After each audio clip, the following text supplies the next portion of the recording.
QueenCityPodcastNetwork.com.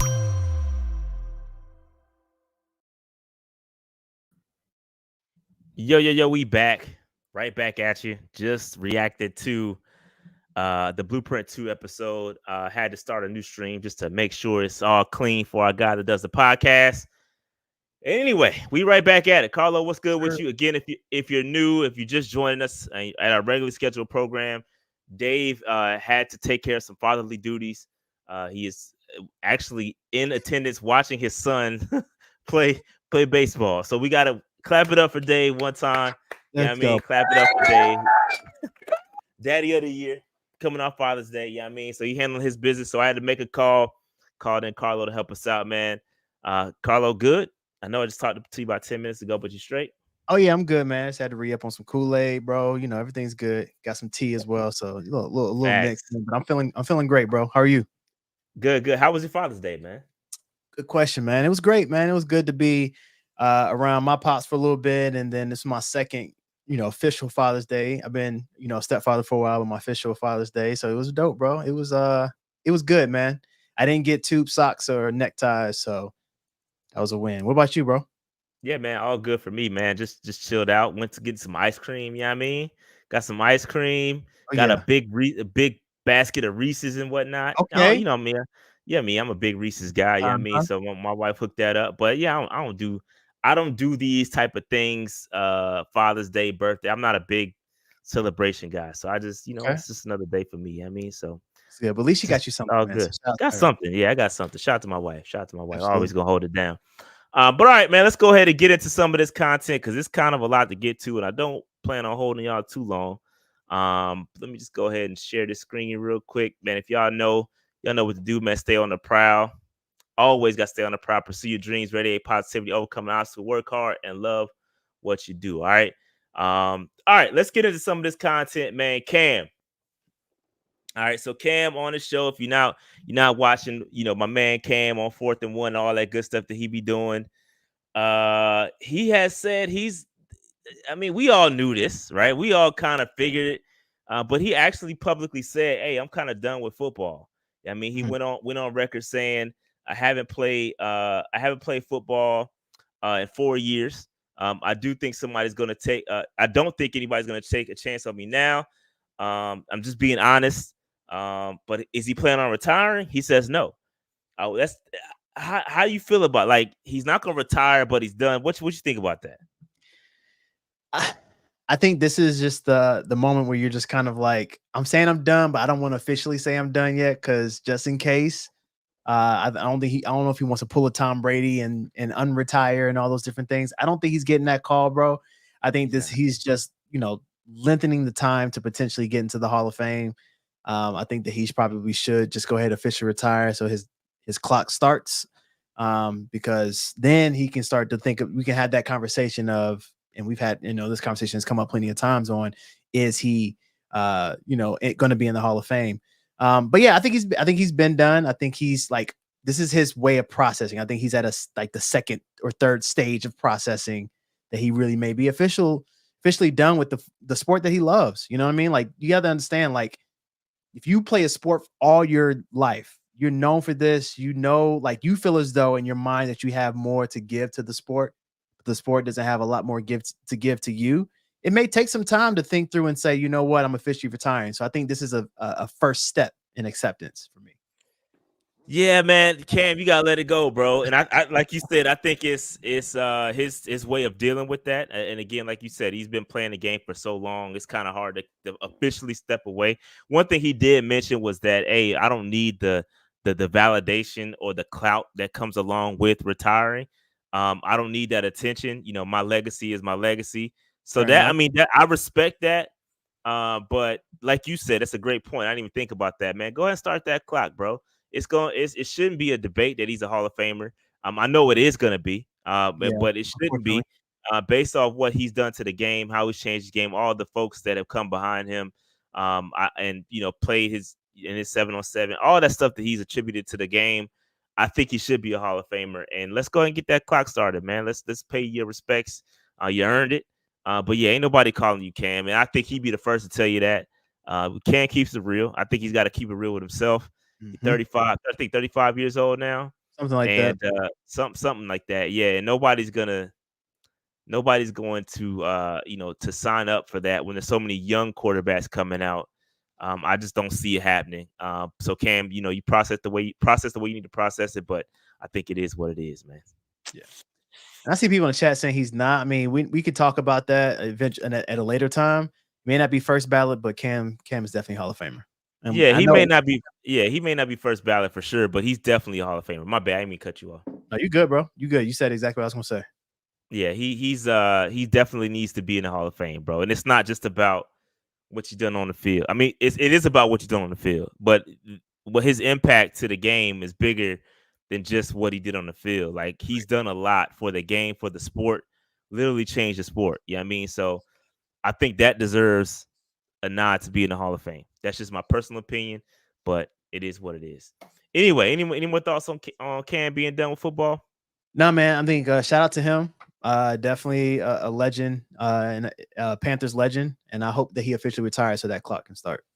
Yeah, not just a Panthers legend, bro. He's an NFL legend, bro. Oh yeah, He's for sure. definitely, Yeah, for sure. definitely, yeah, definitely. Yeah, And I think that's unfortunate because he played in such a small market too in Carolina. Like, I yeah. think that has a lot to do with him and his impact to the game. Obviously, he played for a bigger market team. I think his impact would have been felt a lot more than what it has been. Not to say that it hasn't been felt, but I just feel like playing for the Carolinas is just Yeah. it doesn't help. It I doesn't mean, help, man. tell me who had Future and Jeezy on the sideline, man. Facts, major facts. Major facts.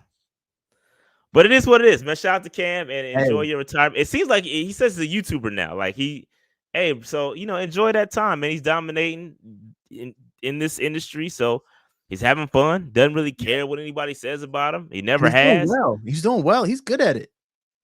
Like he's good at it. It's Facts. not like he's struggling trying to this man is killing it. So shout out to him, man. Yeah. Shout out to Cam, man. Shout out to Cam. Anyway, I did want to give him his flowers because we don't really talk about Cam too much on the show. Mm-hmm. But I always, got to give him his flowers because he definitely did change the game. Oh, for All right. sure. All right. So I was looking at an article, man, and I found it very interesting. With Jeremy Chin. Jeremy Chin is being pegged as a player that's going to be named a comeback candidate for 2024. And I just thought to myself, that's kind of funny, right? Um, uh, Listen, Jeremy Chin had an amazing rookie season. Yeah. And after that rookie season, it never came back around for him. But he had that 6'3", 221, ran a 4.4, super explosive. He was in the backfield. He can cover. And it just, for some reason, even with Evero last year, what they were talking about, oh, he's going to be some secret weapon. And Yeah. I'm just looking at it like, bro, I mean, what kind of weapon is this? An atomic bomb or something? Like, you only get to shoot it once? Like, what is this? Yeah, I mean, like, because we never saw him. Yeah. I think he got outplayed by, what's my man name, who had more reps than him as a backup. I forgot my man name, but I mean, it's just crazy. Like this is a guy that was in line to be defensive rookie of the year, bro. Yeah. Like, and if it wasn't for Chase's name, like I felt like he would have got that joint. Yeah, Yeah. I mean, so now he goes to Washington, and he spun or he didn't go to the Steelers. He Yeah. wanted to go to the Commanders because of Dan Quinn and his ability to work with safeties and DBs. Guys like Cam Chancellor, Keanu Neal, Marquise Bell. There's a bunch of guys that he worked with that turned out to be really, really good DBs. And so for that, he's being pegged as a comeback player of the year candidate. How you feel about that, bro? Can I pod real quick? Yo, go ahead. Oh, they don't want you to pod, man. Can I pod real quick? Go ahead and pod, bro. I think he's a bit overrated, bro. Ooh, talk about it. So don't get me wrong. I think he's a solid player. I think that he had a surprising rookie year that shocked a lot of people. Nobody thought that he was going to do what he did. I think one reason that he was so high on the rookie of the year was because those 2 fumble return forced fumble piece, and that's put him on the map. But ever since then, we didn't really see much from Chin after that. We thought that he was going to be that guy the next year, and it was mid. Then we thought he was going to be that guy the following year, and it really wasn't anything. And so I think he's a bit overrated, in my opinion. I think that him going to Washington, I think that he will play a lot better because of the people around him, because of the Luvu and I can't remember the Luvu other here guy. too, though. I mean, yeah, but Luvu, I didn't finish. Like Luvu and old boy from the Rams. I can't think of his name right now. The other linebacker.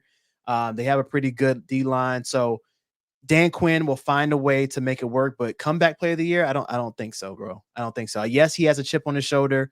He said that before. He threw a little smoke our way. But I don't know. I don't know about comeback player of the year, man. I think that he's a bit overrated. And when he did not return, which I knew he wasn't going to return, it didn't move me by any means. Like Frankie Louvu, I was like, God, like that sucks. But we got to call a spade, y'all. Like he's a bit overrated.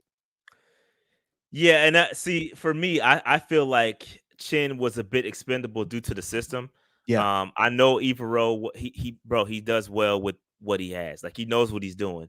And if he deems Chin as not a valuable piece of his defense, I trust that. I trust that. You know what I mean? So I'm gonna trust what Evero says. Now, it doesn't take away from Chin. Chin did deal with some injury issues last year, and the year prior to that, he had some injury issues that hadn't had any injuries up until that point.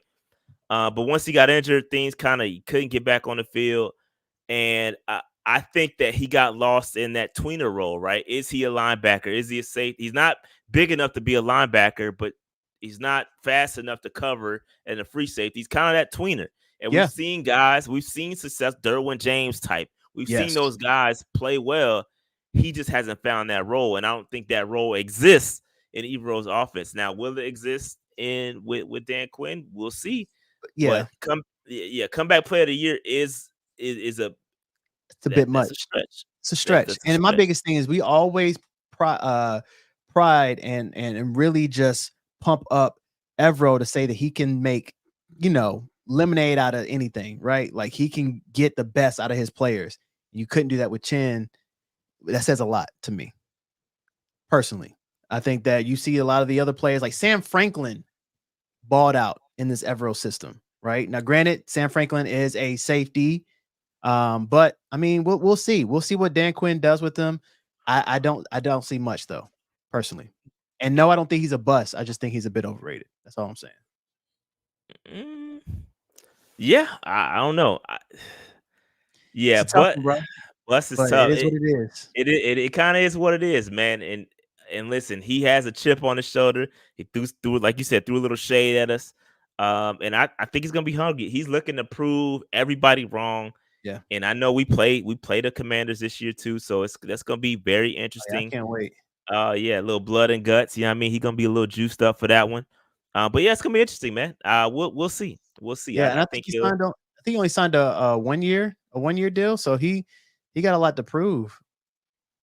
Yeah, I don't know what he signed. I want to say it was a 1 year. I could yeah, it was a 1 year contract. Okay. He signed a 1 year contract, so he's trying to get that. He's trying to get that bag. So I mean, you got a lot to play for. He does. I like Chin, man. I think he started out strong, and it just did not end well with all the coordinator changes and all that stuff. It just didn't work, which is unfortunate. But anyway, shout out to Jeremy Chin. We'll keep it moving. We talk about Jordan Fuller earlier and how he was missing from the blueprint, but we're talking about comeback players in Jeremy Chin. Jordan Fuller was named as a breakout player candidate for the Carolina Panthers. This guy's played in a system very similar to what we're implementing now, and I think he's a little bit underrated. What you think about Jordan Fuller, bro? I rock with Jordan Fuller, man. I think I was excited about this pickup. I think he's had some really, really solid years. I think last year he had 3 interceptions, I want to say it was, with 94 tackles. And so for us to lose the safety that we did last year, cut him. We even lose him. We cut him. I think Jordan Fuller is going to be a very solid. He's a ball hawk. He is a ball hawk. He's going to catch the ball. And he's just gonna be one of those leaders on defense. I think that we will feel his presence, especially since they're talking about we're gonna stop the run. If they're gonna pass a lot, I think Jordan Fuller is gonna be everywhere. So yes, I do agree that he is a bit underrated, and I could see him being a breakout player. I think he's a solid pickup that a lot of players were trying to go for, which is why we had to pay him a little bit more than expected because he's solid and he's coming in already knowing Everill's system. So it's plug and play. Yeah, so just to give you a little bit of background on where this came from, Cody Benjamin of CBS Sports, he was the guy that named, he was looking for 16 under the radar NFC players who could become stars for their teams in 2024. And this is what he said about Fuller. He said, purged from the reins of free agency. Fuller isn't necessarily a big name, but he is 26. So he's only 26 years old, coming off a career year in LA with a knack for finding the football. As a part of the young Panthers defense, still boasting talent at every level, he could be primed for a big payday, primed for a big play debut in Charlotte. All right. So like you said, he signed a $5.25 million deal, which is a 1-year deal as well. So he's kind of on that chin. I'm looking for a bag type thing. Mm-hmm. So yeah, he's I think he's played with Evero before with the Rams. Yep. And so he's very familiar with the system. That's what makes it easy when these guys know the system, they know the expectations. And so him, Jewel, other guys that have played in the system before, I think they're gonna fare well. They're gonna fare well. Absolutely. Fare well. I'm excited about it, man. Yeah, me too. You took the words right out of my mouth. I'm excited for him. And listen, these under the radar guys, I'm excited to see them, man. Like they really.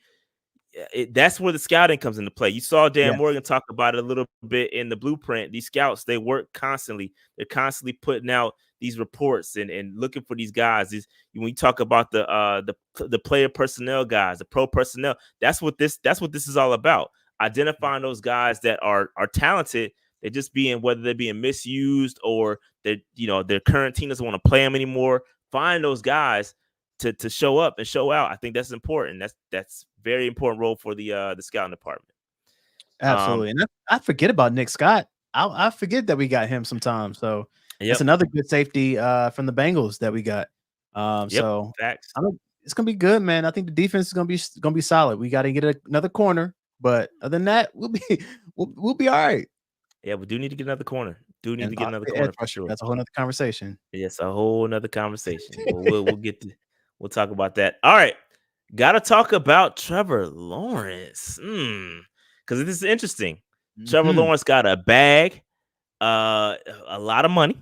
A lot of money. Bro, what are your immediate? He got a 4. I think he got a 4. What was the contract? It's a 5-year, what, 275,000. Yep. 275 million and 37 million signing bonus. 200 million guaranteed. Big bag. Major bag alert. Bag alert. It's crazy. It is crazy. And it's amazing to me when you look at like the salaries of these guys, right? He immediately jumps in as the number 2, the second highest paid quarterback on a salary basis, right? On a per year basis, excuse me. $55 million per year is what he's getting paid. Same with Joe Burrow. Joe Burrow also getting paid $55 million per year, right?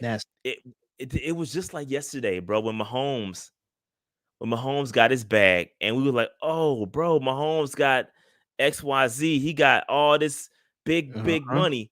Bro, Mahomes, fam, is like the 10th highest paid player, $45 million per year on a per year basis. Right there tied with Kirk Cousins. If I'm his agent. That's crazy, bro. That's crazy. So I say all that to say, because when we look at Trevor Lawrence and his trajectory and how he started with the Jacksonville Jaguars, it wasn't pretty. People labeled him as a bust. Yes. Very similar sentiments. Very, very similar sentiments than guys like our guy Bryce Young. People throwing him to the wayside after year 1. But as he got that talent around him, as he got better coaching, right? Trevor started to put it together, And I don't know, it's a lot of money, bro. That's a lot of money to pay a guy. But it just shows that you got to be patient. Yes. You gotta be patient. And so I brought this up as a point. You know, I mean, typically we don't talk about other teams and what they're doing, but this is a point that you gotta be patient with your quarterback, bro. And it is Yeah. not all. It doesn't all just fall on their shoulders. There's a lot. You know, they got him Calvin Ridley, all these other weapons, and he started Yeah. to ball out. The coaching had to get better. You know what I Mhm. mean? Everything had to get better. And so as that got better, he improved. So we Yeah. should see what the hope is that we see a similar trajectory in Bryce Young. But your thoughts on that, Carlo? No, I think you brought up a good point. I think when we look at his stats compared to Bryce Young's stats last year, they love, especially on Twitter, they love to compare these two quarterbacks because of they have similar stats, similar touchdown, similar interception. I think, well, Trevor Lawrence threw a lot more interceptions than Bryce, but that's what they look like. That's what they look at. Coaches both got fired in their rookie year. Urban Meyer gets fired. Frank Reich gets fired. And so there's a lot of comparisons there. I think the very interesting thing that is not the comparison that we're seeing is the fact that they got this man weapons really, really fast. And I think we're starting to kind of see that a little bit with the Panthers. But, I think it's interesting that they extended him as fast as they did because this QB market is getting crazy. And so I think the GMs are looking at that, seeing all these different people who are securing these bags. And it's like, how can we get ahead of these market breaking contracts beforehand? Which is, I mean, it's pretty crazy that he's the second highest paid quarterback. That's pretty wild when he hasn't really done much yet. Yes, they have won a playoff game.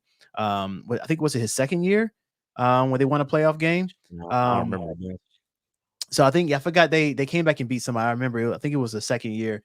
So I think that's solid winning a playoff game. But with him having now Gabe Davis, Calvin Ridley, Christian Kirk, and now Brian Thomas Jr., like he has a solid wide receiving core to work with. So I'm interested to see how this is going to work moving forward. And this will determine a lot. The way that Trevor Lawrence plays with these people, and the way that Bryce Young plays this year will determine Bryce's bag and see what he'll get in the next 2-3 years. Yeah, we got some time, but it's definitely something to keep an eye on. These quarterback contracts are not getting any smaller. No. So let me ask you this: would you have paid Trevor Lawrence that big of a bag? Or would you try to go elsewhere?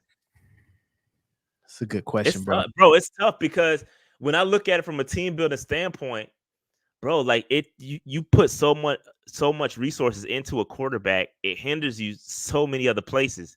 So that's why it's so important to win while your quarterback is on a rookie deal, bro. Yep. Because you're gonna turn around and try to get out this contract as soon as possible when he's not winning playoff games and you a fringe playoff team and you're not making any progress. Quarterback gonna be first to go because you gotta secure that, you gotta get better elsewhere. You can't. Yeah. So that's why, like, this is why I get a little pressed when it comes to the Panthers. And that, you can't wait. Like, you can't wait until Bryce is in year 3 to start surrounding him with talent. It's got to happen quick. Right. But you also got to have patience. It's like a delicate balance, bro. And I hope we got the right guy in Bryce. Yeah. But at the same time, you got to surround him, and we're going in that right direction. The peak has to hit sooner rather than later, though. For sure. I think we can't sit here and act like Trevor Lawrence is trash, right? We can't sit here and act like trash. No, I'm not saying you. I'm just saying, like, in terms of the chat, like, we can't sit here and act like he's trash. I think he's a very solid quarterback. They deemed him as generational quarterback coming out of Clemson. And so if you feel as though you've seen enough when it comes to winning a playoff game, beating the Chargers, all those different things, then you got to do what you got to do.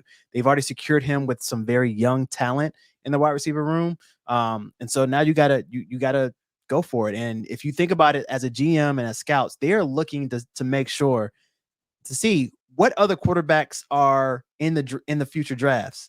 Can we find someone like Trevor Lawrence? Is there another Trevor Lawrence out there that we could potentially pick up and not pay this guy? Right. So scouts are doing their just like we saw in the blueprint. They're looking to see, okay, who's out there? Is there any potential free agent quarterbacks? All those different things. They're playing Dr. Strange and looking at all the different possibilities.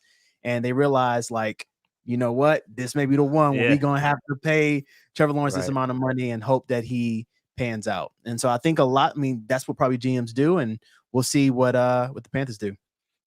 Shout out to Knucklehead Cases. Hit the like button, Panther Nation. These guys bring us phenomenal insight and information we wouldn't get on our own on a weekly basis. That's the least we can do is like the video. Keep pounding, man. I appreciate that, Knucklehead K. Appreciate you so much because you're right. This is a lot of work to put together. And week in, week out, we come up here and deliver this content. So, but we're about to give it back in a little bit. It's about time for a giveaway. So, yeah, it's about that time. It is about that time. Yeah. Got the soundboard. Got a soundboard with him. Brought the soundboard with him. Yeah. Keep it on me. But yeah. So shout out to Trevor Lawrence. I think Trevor Lawrence, the hype around Trevor Lawrence was stupid, right? The hype around him, it's not his fault, right? He plays the game, and what the media does. The hype around him, and I don't think he's ever lived up to what he was thought to be, right? This kid was he was the next, I don't know, Tom Brady, the next Peyton. He was the next guy. Like he can run because he can run too. Yeah. So he was the next guy. Like the hype built around him was ridiculous. I'm glad he got his bag. But with that bag comes great responsibilities. They will try to get out that contract as soon as possible if they're not winning. And I think they're heading in the right direction. But it took them way too long to get there. And I'm trying to not follow their blueprint. You see what I did there? I saw what you did. That was fire. I'm trying to not follow their blueprint. They gave us how not to do it, and I think we can win sooner than what they did. We gotta get on this winning tip, and I'm hoping we can do that sooner rather than later. But all right, let's keep it moving. All right, so we talk about contracts. This was another one that came out, and this is something we've talked about on this show at length, and we talked about it on the pregame too, because shout out to Vashtar. She said that she doesn't anticipate, the Panthers moving on from Miles Sanders, and it due in part to the contract, right? The way that contract is structured is basically a wash. Either you might as well play him because you're not going to save any money by cutting him. It's either you're going to have him on the roster and play him, or you're not going to have him on the roster and still pay him. Like you might as well get something out of it. So this contract it was pegged as one of the worst contracts out there. Remember last year we signed him. He was one of the the highest paid running back last year out of that free agent class. And it just didn't pan out, much like a lot of things last year. So let me ask you this. Talk to me. We're giving a lot of people passes, right? We're saying, oh, okay, man, Bryce deserves a pass because his coaching sucked. Everything around him sucked. Why doesn't Miles get that same benefit? Come on, man. Look, can we out loud again? Go ahead and pie. Bro, I agree. I feel like people a little, like, granted, Miles Sanders had some fault in there, just like Bryce had some fault. But we got to give him some grace too, bro. And granted, like, I don't care if he would have balled out. I still think it was a bad contract, period. That's just how I feel about the whole contract situation. So outside of the contract, I think Miles will have a better year this year. Am I saying that he's RB1? No, but I think that he will have a better year this year. I think he has a lot to prove. My hope is that he balls out this year so that we could trade him and get some assets back. But I think that people are a little too hard on Miles, man. Like nobody was running. Like, okay, Chuba did. Chuba, let me clear it up. Chuba was cooking, but because Chuba is a north and south runner, right? Miles is very finesse. He's a finesse runner. What he did in that New Orleans game on that one run almost to the touchdown, like that's the Miles Sanders. That's what he likes to do, right? He's a real shifty, juke you, try to find the hole, pause, like behind the line. Like that's the type of player he is. And I think he's learned that, like, okay, that line I couldn't do much, but he's not a terrible player. Like he's not terrible. So I think that he will be a little bit better. And so I think we need to give him grace until he proves us otherwise. Am I saying I'm making a trainer or a transportation for him? No. We're not making no transportation for Miles, right? But I do think that he deserves some grace, and I think he'll be better this year. Yeah. So just really quick, going back to Miles' history, he was very solid behind a good offensive line. I mean, granted, you could say that about any running back. Right. Behind a solid offensive line, they're going to play pretty well. But in 2022, my man had 1,200 rushing yards, right, in Philly. So let's not pretend like he ain't got it. I mean, we know the man can play. You know what I mean? It's just a matter of that offensive line, and like you said, his running style has to match. But going back to the contract, shout out to David Kenyon of the Bleacher Report. He recently rattled off the NFL's 10 worst contracts heading in 2024 campaign, and at number 8 on that list, you guessed it, Miles Sanders from the Carolina Panthers. And here's what he said about Miles Sanders. He says, Miles Sanders assembled a decent 4-year run with the Philadelphia Eagles and entered the 2023 free agency on a high note. He had rushed for 1,269 yards and 11 touchdowns in the previous season. And that production convinced the Carolina Panthers to offer a 4-year contract. Through one season, it's the bust of a deal. Sanders rushed for just 432 yards and lost his starting job to Chuba Hubbard in 2023. Then the Panthers used a second-round pick on Jonathan Brooks in 2024 draft. And as a result, the Panthers may hold a minimum role despite his contract having a $7.5 million dead money at best in 2024. In all likelihood, the Carolina Panthers will release him next offseason when the penalty drops to below $3 million. And we kind of projected that. Yeah, go ahead. My fault. I'll say this is a reason that Scott Fitterer is no longer here. This is a valid reason right there. Yeah, bro. And I think that you know, it's a bit unfortunate, and we kind of projected this. Yeah, we kind of projected that. Hey, he's not going to go nowhere. The way that contract is structured, it's just makes sense. It doesn't make sense to cut him. It just you keep him and try to get something out of it, because at the end of the day, you got to question. I think that the only thing that will make them cut him is if they deem that roster spot super valuable, right? If they want to keep another offensive lineman or another wide receiver or something, it has to be something, because it's just a wash. You're not going to gain any cap space. You just cut him for no reason. He's already paid. You know what I mean? So I don't know, man. I think he's gonna be. I think he's gonna be safe for training camp. I think he's going to get some play time this year. But the trade deadline for 2024 is set to be on November 5th. We'll see what happens before the trade deadline. That's all I'm saying. Yeah, I don't know if he's getting traded, bro. I don't know. I'm just saying. I'm thinking like if anything, it's going to be a trade, or he'll get cut next year, unless he balls out. I hope that he balls out. Like, let's get something for the contract. You know what I mean? Like, let's get more than 432 yards. I'm looking to see a lot out of all these running backs, because you spent the second-round pick on Jonathan Brooks. I want to see that. You got to live up to that. You still got Miles Sanders not living up to his contract. So, word on the streets is talking, and they saying we're going to be a run first. All run. We're going to run the football a lot. So, hell, maybe we can see 2,000-yard backs. I don't know. Maybe a little double trouble action again. Ain't seen that in a minute. Nah, we ain't seen it in a minute. But listen, we got a lot of guys that need to live up to these contracts and value for draft pick. So we'll see.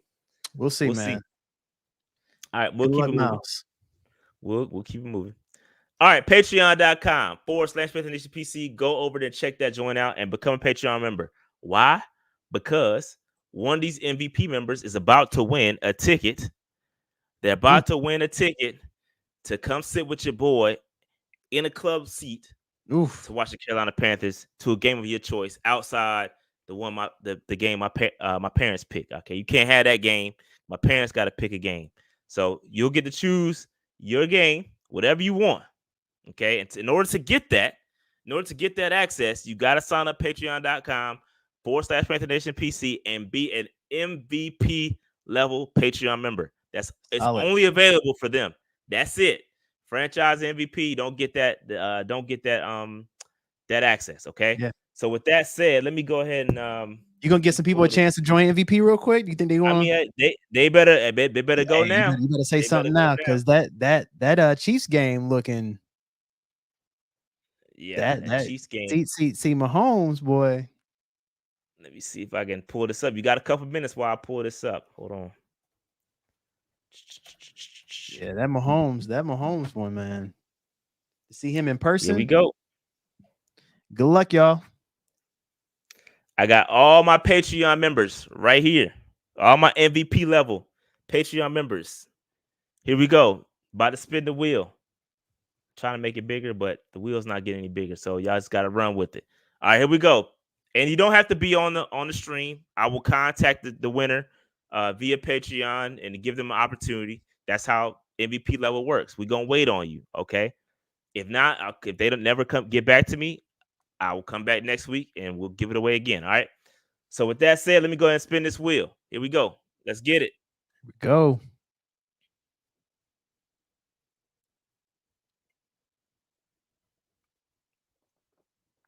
All right. Here we go. Devil is a lie. God did. God did. Devil is a lie. I'll be reaching out to you if you're on the stream. Hit me up in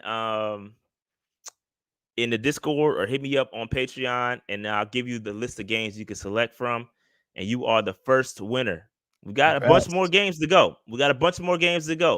So if you want to get signed up, go ahead and make that happen. And I still got to do my Germany giveaway.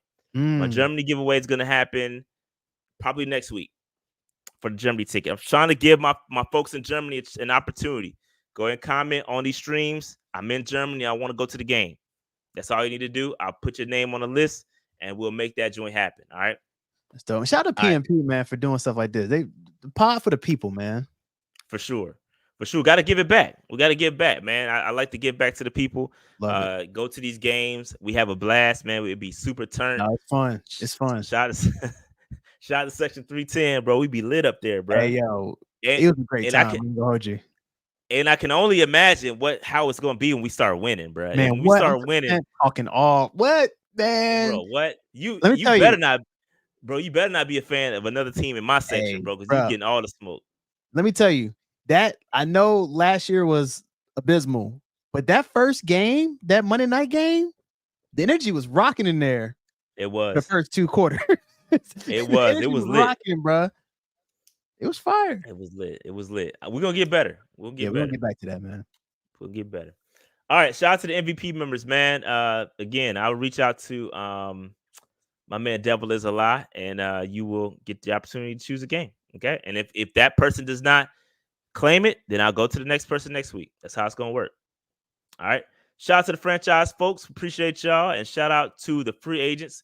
We appreciate y'all as well. Okay. We appreciate everyone's contribution to our Patreon. I think our Patreon is up to 100 and some odd Patreon members. So man, super appreciative, man. Couldn't do it without y'all. And sign up, man. Sign up, patreon.com/PC. And I'm working on a couple other content pieces as well. So me and Dave are going to be working on some stuff. It's going to be fun. It's going to be fun for sure. All right, Underdog Fantasy. Go over and sign up, underdogfantasy.com. Use that code PNP when you sign up. I don't have a cool commercial like Dave does. I think Dave be getting the script. I ain't got it. So shout out to Dave. And shout out to underdogfantasy.com. We appreciate them. All right, let's keep it moving. All right, minicamp takeaways. Okay, so here's my top minicamp takeaways. Bryce Young. I think things are starting to click for Bryce Young. You're starting to see his footwork come together. They're working on it. They're working on his ability to check every level of the field. He's connecting with his wide receivers. The chemistry's getting there. Man, I hope it all translates to the field week 1 so we can all we can have our guy, bro. I think that, listen, we haven't had a guy here since Cam, right? And those were great times. It seems like so long ago since we had a real quarterback here. And I think the Panthers are in desperate need of making that happen. Spent some capital on it. Got some of it back, right? We got some of that draft capital back. So it ain't as bad as it was, okay? But we got to see Bryce ball out. And I think that the baby steps are being taken in minicamp. And if you hear Canales talk about it, things are starting to come together for Bryce Young. You got any thoughts on that? Yeah, bro. I'm excited to see what Bryce Young is going to do. I read an article on ESPN from David Newton. It was a solid article, so I give him that. But he be all right sometimes. He be on his game sometimes. David Newton's questions, though, bro, that's a whole different conversation, bro. That's a whole different conversation. David Newton be asking some of the most outlandish questions. But he had a good article about Bryce Young and the swagger that's coming back with him. And he talked about how Tommy Trimble was talking about how his confidence is entirely different this year. His swag is back, and how he's basically throwing no look passes. They haven't shown it, but he's throwing no look passes in practice. He's doing the Steph Curry, throw turnaround, looking at Dave Canales like completed coach. Like he's doing all these different things that we saw in Alabama. So I think it's dope that that swag is coming back. He's feeling confident in this particular system, learning it very well. We always talk about how he's a savant. And so now we're starting to see it, how he's grasping these concepts well and then adding his own little touch to it. The footwork is better. We're seeing that, his throws, his deep throws are connecting from what we've seen from a lot of reporters that they're posting. So we'll see, man. I think I'm excited to see what Bryce would do this year. Yeah, same, man. I'm all in. I'm with Bryce. I was with Bryce ever since we got the news that he was going to be the guy. I kind of flipped the switch. Y'all know I was a CJ Stroud guy, but we got to move on. Bryce is our guy, and I'm rolling. I'm a Bryce guy, so it is what it is. All right, so that's Bryce Young.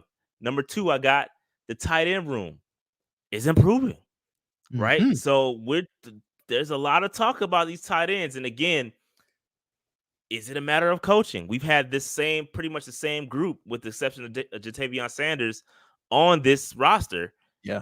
But you're starting to hear things, Ian Thomas improving. Tommy Trimble is improving. I really feel like this with Jatavion Sanders, bro. I really feel like he could be that next guy. And even Stephon Sullivan, who we talked about on the show. We've had him on the show before.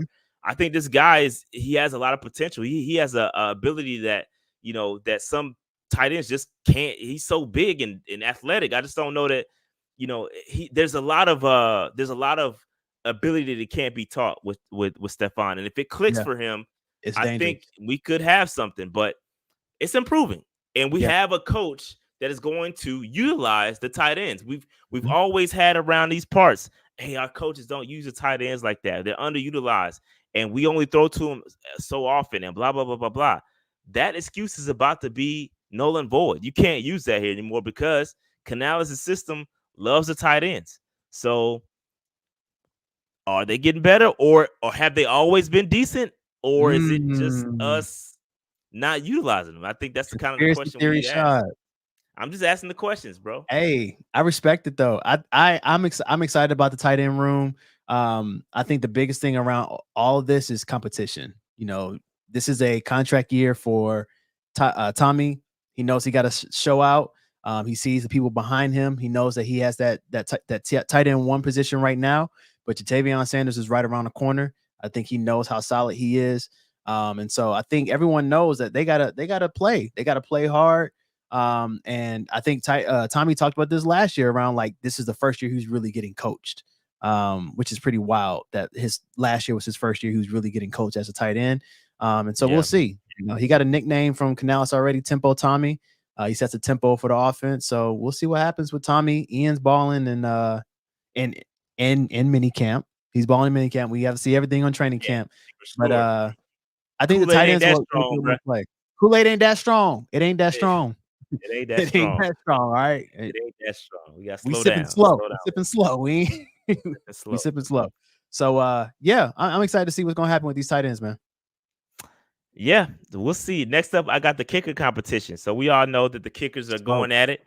A little smoke between the two. You know what I mean? Ain't nothing but a little competition, little smoke. I love it. Between Panero and Mevis. Yeah, I mean, the thicker kicker. We'll see who comes out on top. Pause. But yeah, man. So thicker and top in the same thing is pretty wild, bro. Pretty wild. My bad, yo. No Diddy, my bad. But yeah, no, I think this is interesting. I think the Panthers definitely hedged their bets. They're betting on not having to pay. Panero is holding out. I think he's getting some terrible advice from somebody to kind of draw this line in the sand with the kickers. And now Mevis is coming in and he's knocking stuff out the park. Word on the street. That's what the streets is saying. That's what the streets are saying. The streets is saying when he in there, it's up. You know what I mean? And I think, somebody got some terrible advice to allow the Carolina Panthers to go out there and go get another kicker and make you expendable. So that's basically what's happening with and I'm pretty sure they're not gonna say it publicly, and they won't ever say this. Right. But I think they're kind of rooting for Mevis, bro. They want Mevis to go out here and win. It's a cheaper option It's for them cheaper. moving forward from a cap standpoint. I think they're rooting for Mevis, bro. What you think? It's cheaper to keep the kicker. Yeah, no, it's cheaper to. I It's see what cheaper you to. did there. Yeah, you see it. You see, I had to switch it up a little bit, but no, I think it's cheaper for sure. I think we always talk about on the pregame podcast the difference between the sources versus the streets, right? And the streets are strong right now, man. They talking, and the fact that Panera had to get on a press conference and talk about how he's a third best accurate kicker of all time and do all these things, like he's literally trying to state his resume in a press conference. I think that the front office is hoping that Mevis wins out because it's going to be cheaper. I think that if we cut Panera, I think we get like 1.6 million, something like that. Almost Free cap. And so look, in my eyes, I'm like, if we can get Gilmore with that money, Eddie Panero is now Eddie Pension. Go get you a pension, man, because it's time to roll out. Eddie no dinero. Eddie no dinero. Eddie, you better save your dinero. Man, that's tough. Yeah. But yeah, somebody gave Eddie some bad advice, bro. That's all. That's what it boils down to. It's that agent, bro. Whoever his agent is, he might need to go back to the drawing board. Yeah, and like I said on a pregame podcast, I feel like Eddie, because he touts this, I'm the most accurate kicker and blah, blah, blah, blah, blah. Like, bro, you were one of the most protected kickers in the league. They never let you kick past 50, right? They always punted. I've seen us punt inside like the 30-yard line before because we know you're not going to make it. So you were extremely protected. Your opportunities were all right, we know we're going to make it type stuff.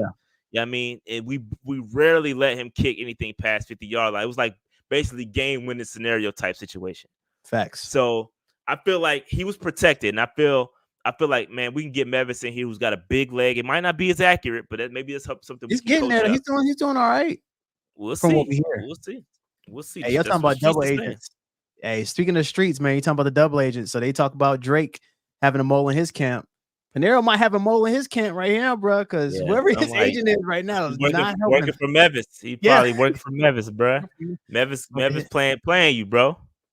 Forget Meet the Grands, about to meet the Paneros, bro. You about to be sitting down. Feel bad for you, bro. Man, that's terrible. But anyway, let's move on from the kicker competition. Let's talk about this 2021 draft class. Are they peaking at the right time? Right? We talk about a lot of the misses that we've had recently with our draft picks. But is this 2021 draft class? We talk about J.C. Horn. Yeah. Is he going to stay healthy? We know what he is when he's healthy. Can he stay healthy? Terrace Marshall, even the streets is saying that they talking. The streets is saying he's playing better. He's going to show up. He's going to do better this year. Yeah. It's yet to be seen. Brady Christensen, we know what he is when he's healthy. He's solid. He's played all across that offensive line, right? Yep. He's decent when he's healthy. Can he find a spot? Maybe he can. Maybe if Corbett isn't healthy and can't not playing well, Christensen plays center in college. Yep. So he's taking snaps, and he's taking snaps. So we know he can play center. So can he slide in there? Pause. And make an impact. Tommy Tremble. We've just been talking about Tommy. We talked about Tommy Tremble more this offseason than we talked about his whole entire career. And these are facts. Yeah. These are just facts. Yeah. You know what I mean? So, and shout out to Tommy, friend of the show. Had him on the show before. I think he's got all the potential in the world. And I hope it comes together for him. Same. But he's appearing to turn the corner. Chuba Hubbard. We already know what time Chuba's balling out. You know what I mean? So I don't got to say nothing about him. Everybody else is pretty much on another team. Everybody after that, David Deontay Brown, man, UFL champ. Come on, bro. Chill, chill. UFL champ, man. Ring him. Davion Nixon, Keith Taylor, Deontay Brown, Shi Smith, Thomas Fletcher, Phil Hoskins. All those guys are out of here. But those first guys through the fourth. I mean, that if we can get those guys to pan out, yeah, that's what we need. That's what we need. I agree, bro. I think the biggest one I want to talk about, we already talked about Chuba. We don't have to talk about him as much because we're all rooting for Chuba and Tommy. But JC Horn, that's another person I'll create a mode of transportation for, bro. I think he is, when healthy, he is solid, and I think he's going to have a better year this year, a healthier year, because it's payday for your boy, and money talks. All Money right, definitely talks. and BS walks. We talk. You've heard that before. So I think that JC Horn is going to ball out. He knows he has a lot to prove. He knows, he hears everything that everyone says. And I think and Deontay Johnson said this in his press conference around like them making each other better. And I think Deontay is going to make him a lot better within training camp and just going against him throughout. And right now, I've been hearing streets have been saying that Deontay has been winning that battle so far. So we'll see what happens in training camp when the pads get on and all of that. But JC's going to be all right, y'all. He's going to be all right. Yeah, he's gonna be all right when Dave won't bet me. Dave won't bet me. Exactly. The fact that I firmly believe that JC's gonna play more than, I think I said 14 games this year. He might get Okay. nicked up a couple of games, but I firmly believe he's gonna have a healthy season. It's gonna be his best season yet. And he's gonna prove why he is a top 10 cornerback in this league, bro. Yeah. When he's on the field, he's a very good player, and we're gonna see just that this year. So Yeah. I cannot wait for it. So, but this class we need it, bro. We need a class to show up. The question is, what happens after that, right? Because I think somebody asked it in the chat. Are you gonna pay Chuba if he balls out? Are you gonna pay Tommy Tremble? What's gonna happen with Terrace Marshall? I mean, Tommy, Christensen, training camp Tommy? I mean, training camp Terrace? Yeah, I mean, I don't expect Terrace to be on the roster personally, but Mm. those other guys moving forward, what you gonna do with them? Yeah, I think you drafted Brooks for a reason, bro. I don't know, like unless Truba is gonna say like, hey, I want to be here, which I doubt that he'll say that he wants the bag. He may be out of here. Tommy, But you also, I know we just drafted Jonathan Brooks, but you also have a guy that wants a stable too. Yeah, Like Canales wants a stable. He doesn't want to just a single back. Yeah, I mean, he wants to be able to rotate those guys out. I mean, yeah. I don't. So I'm not a believer in. I believe that Jonathan Brooks signaled more a bye for Miles Sanders than it did for a Chuba Hubbard personally. I mean, I think if anything, you want like the smash and dash, right? You want somebody who is quick finesse, and you want somebody who is the power back. What would you consider Chuba? I think Chuba is more of he's not really a traditional power back per se, but he Right, runs more like it than right. Brooks does. You know what I mean? Or runs more like it more than a Miles Sanders does. Right. He's the Yeah. most power back we got on our roster. You know what I mean? He runs north to south, like you said earlier. Yeah, So but I think that 6 feet 215 says a lot yeah, when it comes to Jonathan Brooks, bro. And if he needs to, he will lower his shoulder, right? But I think he is more so vision, make a that ain't nice his little game. He move. gonna cut. Yeah, his He'll run cut. style. He's He'll cut. cutting. But Yeah, he's he'll gonna cut break a lot of tackles as well. for sure. So I mean, I don't know, man. I think like when I think about Miles and being that speed, not speed, but I'm saying the finesse type of back, does it make sense to have two of the same? I don't know. We'll see what happens. But the fact that Chuba is now a pass catching back opens the floor up a lot for what we can do with all of these. Like we got 3 pass catching backs right now: Miles, Chuba, and Jonathan Brooks. And I think that's the way Canales wants it. I He think so wants all too. those guys to catch. I don't think I haven't seen anything in Canales' history was specifically with Tampa that Yeah, proves he wants a straight power, because I think they're gonna want to mix it up. And I think yeah, because they have running backs of the same skill set, you can put any one of them back there. You don't know what the hell's coming. that's true. So I I don't know. We'll see, bro. We'll see what happens. But it's gonna be Keep them interesting to see fresh. what happens. Yeah, keeps them fresh Well, too. right now, Chuba's RB1 until we can see Brooks, and I'm excited for Brooks. And that's the second round. Y'all know how I feel about spending capital, Mhm. second round pick. We gotta see it. So hopefully we can get a rotation going there for sure. Yeah. All right, injuries. So obviously, y'all know we got a lot of injuries, and they're taking it slow. They're not trying to, force a lot of these guys back. Leggett is got the hamstring he's dealing with. Wanham's recovering from the surgery. There's just a laundry list of guys. Even Brooks, who we just been talking about, still nursing that ACL. So they're chilling. They're hoping that these guys come back slow, come back healthy. And I think the real rubber's gonna hit the road when it comes to training camp. And training camp, we're really gonna see who's healthy, who's gonna be ready to go, and who's not gonna be healthy, and who's gonna need to be on short-term IR and on the pup. And I think you're gonna see that. I have a feeling Wanham. Some tell me some ain't. Some don't sit right with me with this Wanham situation. Agreed. And I think, with him, I felt like they wanted something and they saw what they wanted in the edge rush. They got desperate. We needed one. And I felt like they may have, I'm not going to say rushed it. I'm not going to say they didn't do their due diligence because they probably knew what they signed up for, but I don't think they knew his situation. Maybe I know you got to pass a physical and all that, but I don't know. This seems a bit like it caught him off guard and they weren't expecting him to be out this long. Yeah, no, I think they mentioned that he kind of re-injured it in a way. Had to not re-injure, excuse me. They had to clean up some things in the surgery. And so I don't think they expected him to be out this long. I do believe they will never say this to us, but I do believe they're slightly concerned. So I think he's probably going to I'm sorry, go ahead. I didn't say it. I was going to say them and me both. We both concerned. Facts. That's why I said earlier that we looking at the cornerbacks, but I'm looking at the edge rushers too. I think for Xavier Legette, I'm not concerned by any means. I think it was like a slight little tightness, and they're just really keeping it easy. It's mini camp. They'll take the 5 weeks. Best believe he's training just like he was with all the videos we saw. He's doing that, and he'll be ready for training camp.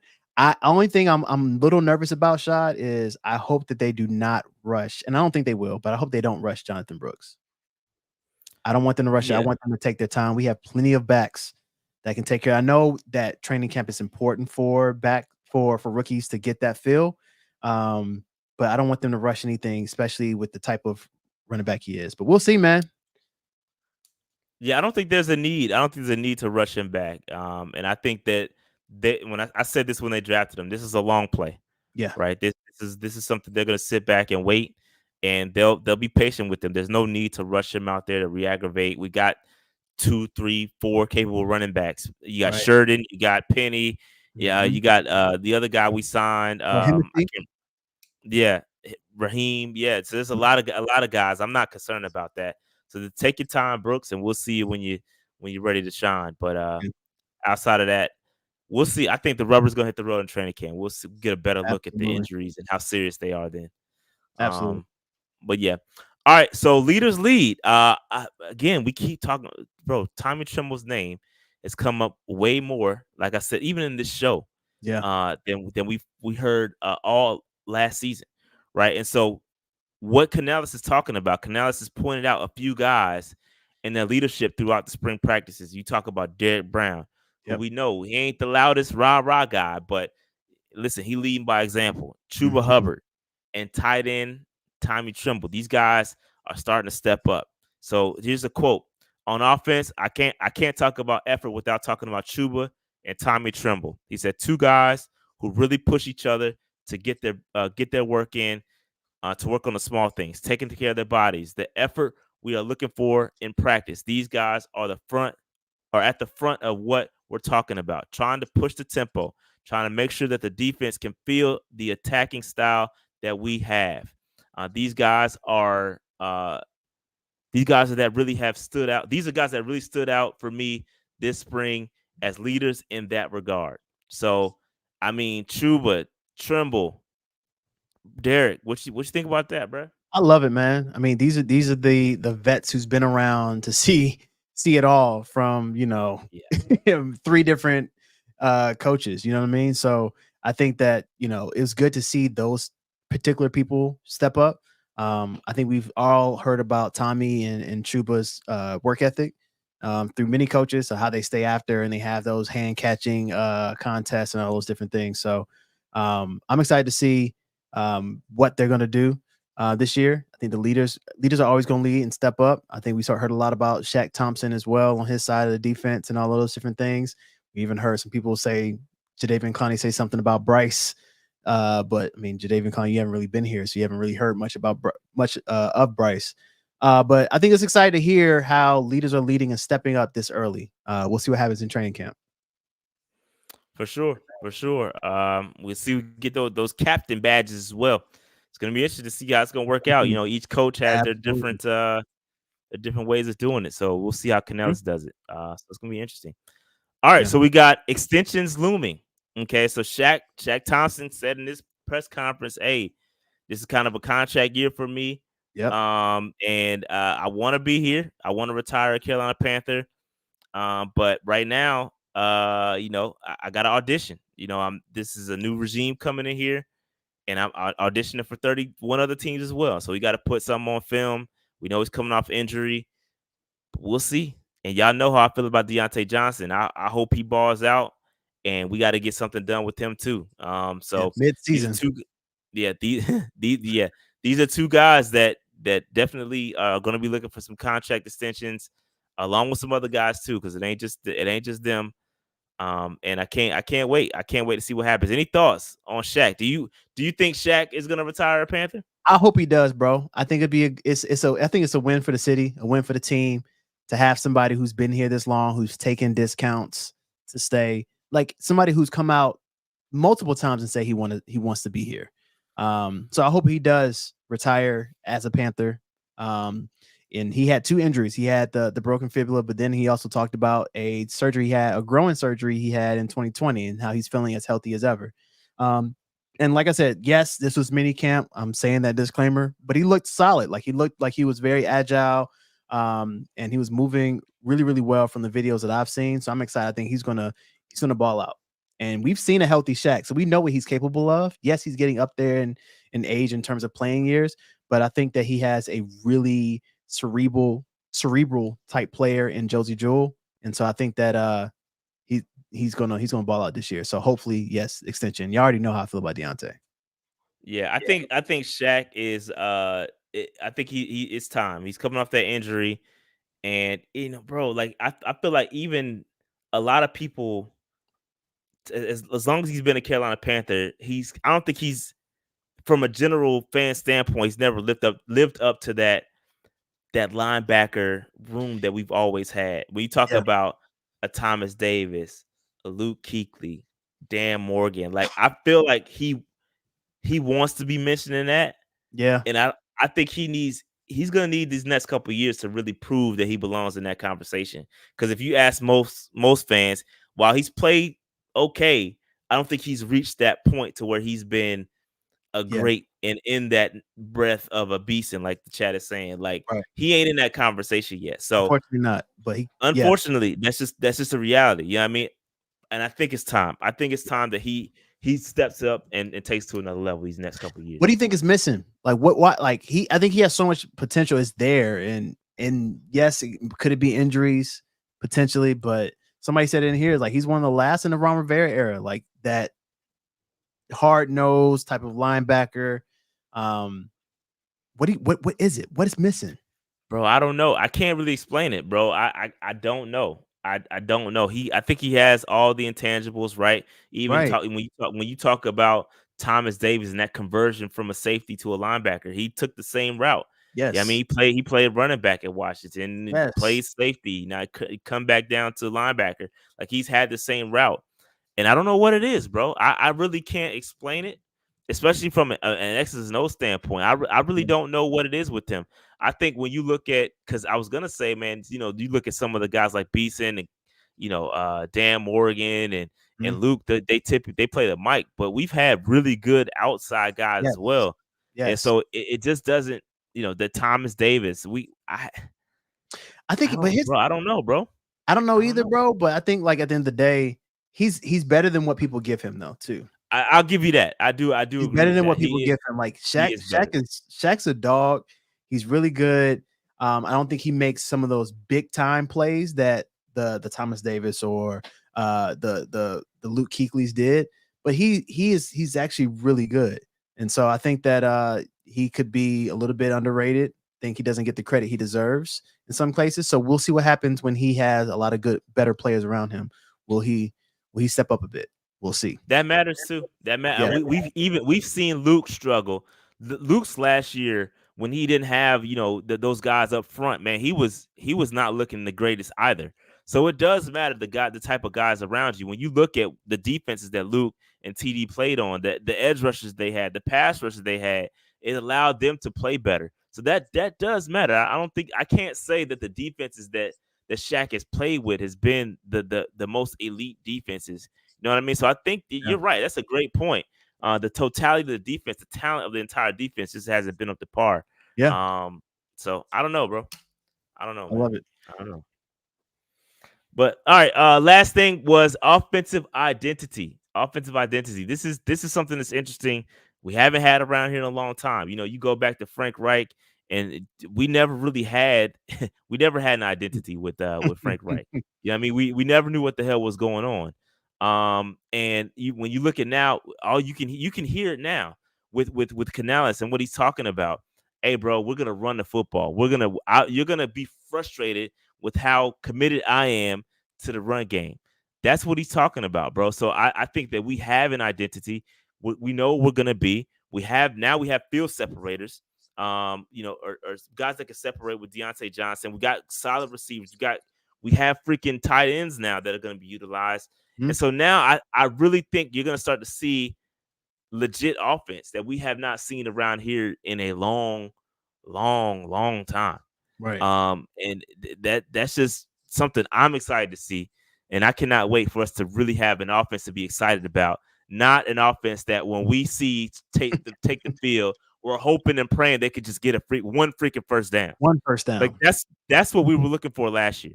Bro, last year we were begging just to string a couple drives together to get us 3. Yeah, get him a break. Bro, I'm just hoping we get to the point to where we can freaking have an identity. We know that when the football is in Bryce's hands, that we're gonna make something shake, and it's gonna be exciting, like an exciting offense to watch. I'm not saying we got to put up. We ain't got to be the greatest show on turf by any means, but we got to put up some points. You know what I mean? And I'm hopeful that what they've been talking about. It all sounds good. It appears like we have an identity, but we'll see what happens. Go ahead, man. So this is the part where I put my Kool-Aid cup a little down. I put it down. I stopped sipping the Kool-Aid for a little bit, because when we get to the identity piece, bro, I gotta see that. Like, I'm excited to see everything, the pieces, the energy, and all those different things. I can see that, right? I can see all of that. When we get down to the offensive identity, I love the fact that we're hearing that it's going to be an aggressive offense. It's going to be run first. We're going to attack. We're going to score. Like, I love all of that. But I got to see it. I got to see it, whether it's in preseason or whether it's in week 1.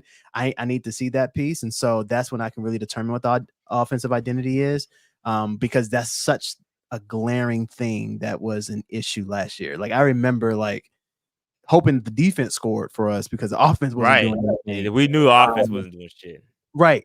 Like, even okay, what if we messed up and we did not call it a few yards on first down? I knew it was a wrap. Like, all right, here we go. Like, it's out of your punt. Here come Hecker.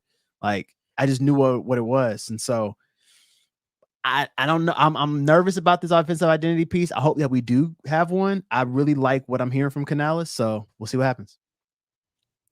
Same. You and me both got to put the Kool-Aid cup down for the offense. We got to see that. We got to show and prove. Yeah. All right. Really quick updates. Training camp. So training camp dates have been kind of pseudo released. Not the full schedule hasn't been released yet, but NFL put out everybody's training camp schedule when they're going to start. And for the Carolina Panthers, the rookies are going to report on July 19th, and the veterans are going to report on the 23rd. Right. So there's still a lot of questions, though, surrounding the Carolina Panthers and training camp. Right. And so I got questions. We kind of talked about this on the pregame with Vashti as well. Are the fans going to be allowed to attend? We don't know. We don't know with all this construction going on. We don't even if they do finish it, what would the capacity be like? How many people are going to allow to get in? Is it going to be ticketed? Are you going to have to pay? Like, there's a lot of question marks regarding training camp, and we have no clue what's going to happen. Are the facilities going to be done? Are they going to do it in the stadium? Are they going to do it on the practice fields? We have no freaking clue.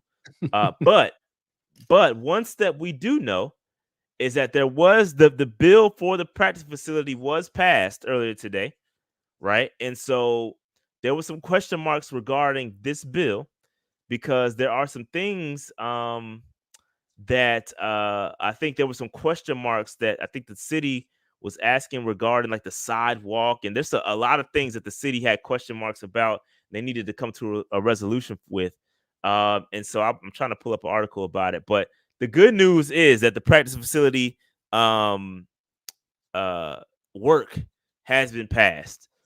What extent we don't know, Yeah. but some of it has been passed. So have you seen this? Any thoughts on this? Yeah, I thought it was dope. One thing that you say it often too is like you pay attention to the words that are said and how they write it. And one thing the president's owner, Christy Coleman, said in this particular thing is how excited she is about this bill being passed, but also said how excited she is to host fans next month. And so for her to say that in her statement, I'm like, is there going to be a way and how they're going to do it? So I'm very curious to see how this is going to work. I mean, we've seen pictures of it just being a whole bunch of dirt over there. I don't see them getting this done before training camp, especially if they're reporting on July 19th, where rookies are, unless they got a lot of people up back there working night and day. But my guess, Shad, it's got to be in the stadium. Yeah, that's what I'm thinking too. Again, city council did approve that field house project last night, and I know there was some consolations they had to adjust some of the stuff, and I'm trying to pull out the article that I was reading earlier. But Mhm. there were some things with because I think that there were some residents that live beside it.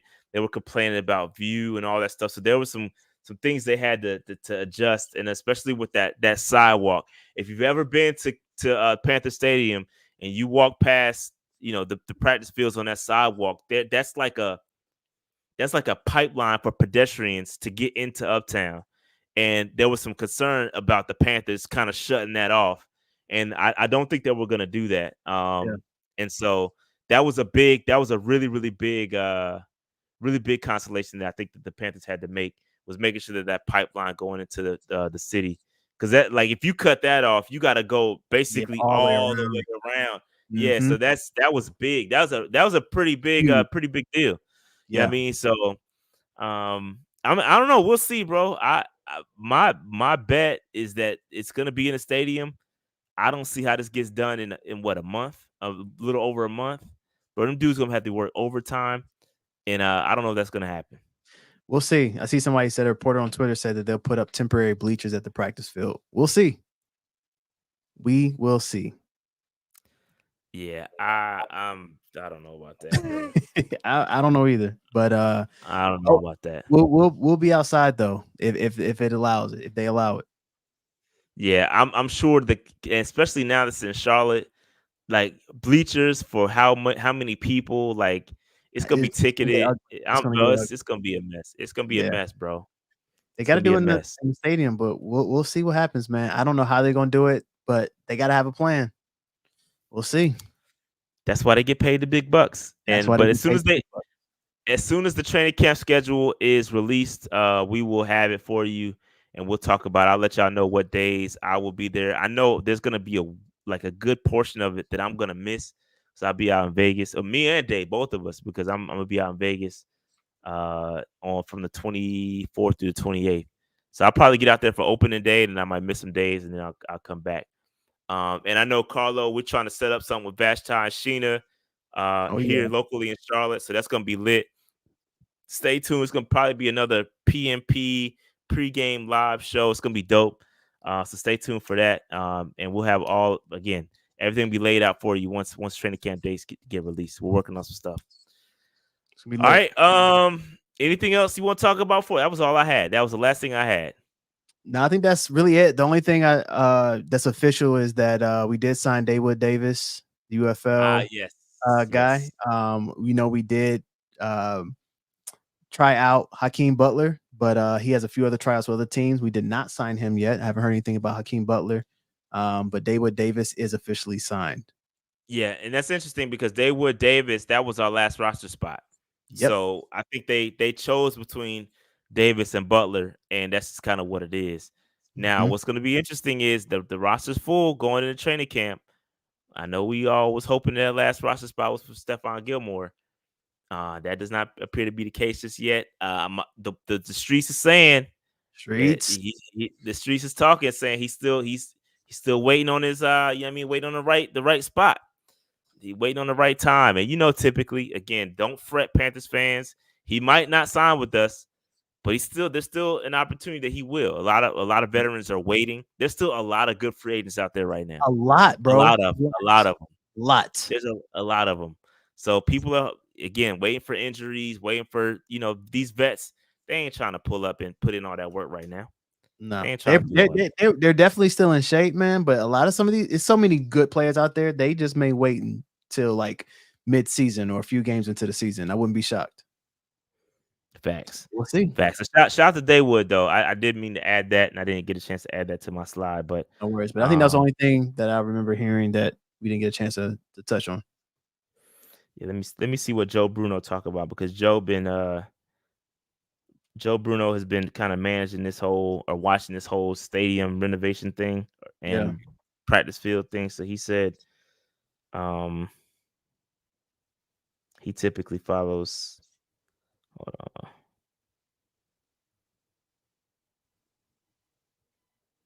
Yeah, he talking about some other stuff with Wegmans and all that. But anyway, but yeah, man, that's it for today.